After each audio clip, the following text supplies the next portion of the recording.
سید احمد کبیر رفائی کہتے ہیں میں گزر رہا تھا کھیت کے اندر سے، ادھر بھی پانی تھا ادھر بھی پانی تھا، تو کہتے ہیں ادھر بھی پانی تھا ادھر بھی پانی تھا۔ سید احمد کبیر رفائی کہتے ہیں میں گزر رہا تھا، عصر کی نماز کا ٹائم ہو گیا، میں جلدی جلدی جا رہا، سامنے سے کتا آ گیا۔ اب کتا آیا تو مجھے جلدی تھی، کتا بھی بھیگا ہوا تھا،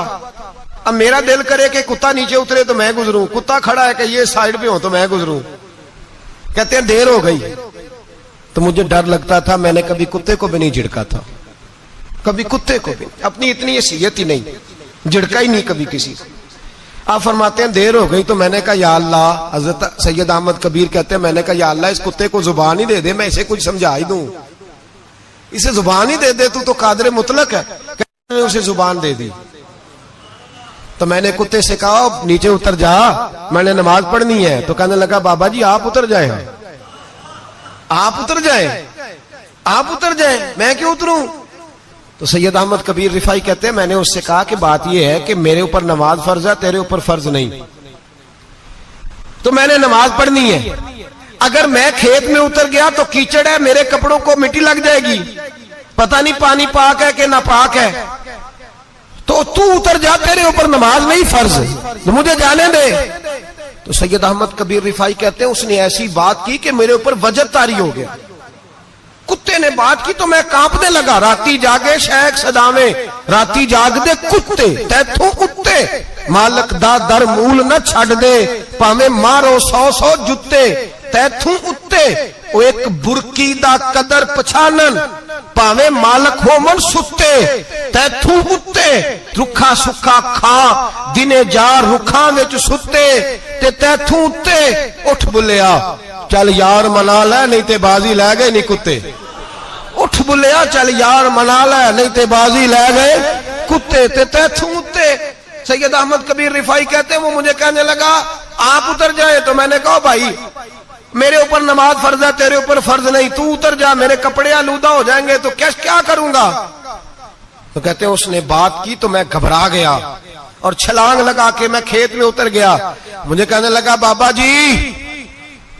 کپڑے اگر آپ کے کیچڑ سے آلودہ ہو گئے تو پانی سے صاف ہو جائیں گے، اور اگر مجھے حقیر جان کے آپ کا دل آلودہ ہو گیا تو 7 سمندروں سے بھی صاف نہیں ہوگا، کپڑے پانی سے دھل جائیں گے، اور دل اگر تکبر سے آلودہ ہوا تو 7 سمندروں سے بھی صحیح ہو سکتا نا نا نا، حقیر نہیں جاننا۔ کسی نے حضرت سید احمد کبیر رفائی سے پوچھا کہ بابا اتنا بڑا درجہ، اتنا بڑا مقام کیسے ملا؟ تو بابا جی کہنے لگے زندگی میں کبھی کسی کو حقیر نہیں سمجھا،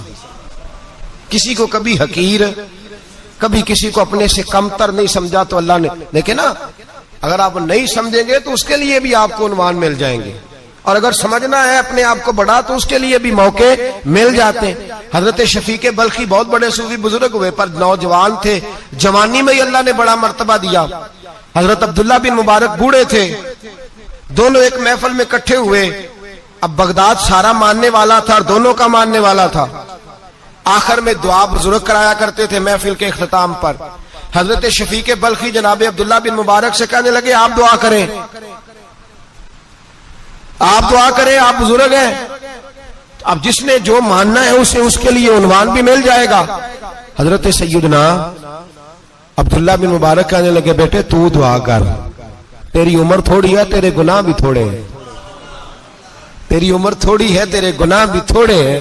تو سیدنا شفیق بلخی کہنے لگے نہیں حضور آپ دعا کریں، آپ کی عمر زیادہ ہے تو نیکیاں بھی تو زیادہ ہی ہے نا، نمازیں بھی تو آپ کی زیادہ ہے نا، روزے بھی تو زیادہ، رمضان بھی تو آپ کی عمر میں زیادہ ہے نا، آج بھی تو آپ نے زیادہ۔ اگر آپ نے کسی کو اپنے سے بڑا سمجھنا ہے تو عنوان آپ کو مل جائے، چھوٹا سمجھنا ہے تو اس کے لیے بھی عنوان آپ کو۔ بات تو یہ ہے کہ آپ کیا کرنا، اگر آپ کسی کو حقیر سمجھنا چاہتے ہیں تو بات ختم ہو گئی۔ سید احمد کبیر رفائی فرماتے ہیں زندگی بھر کبھی کسی کو حقیر نہیں سمجھا۔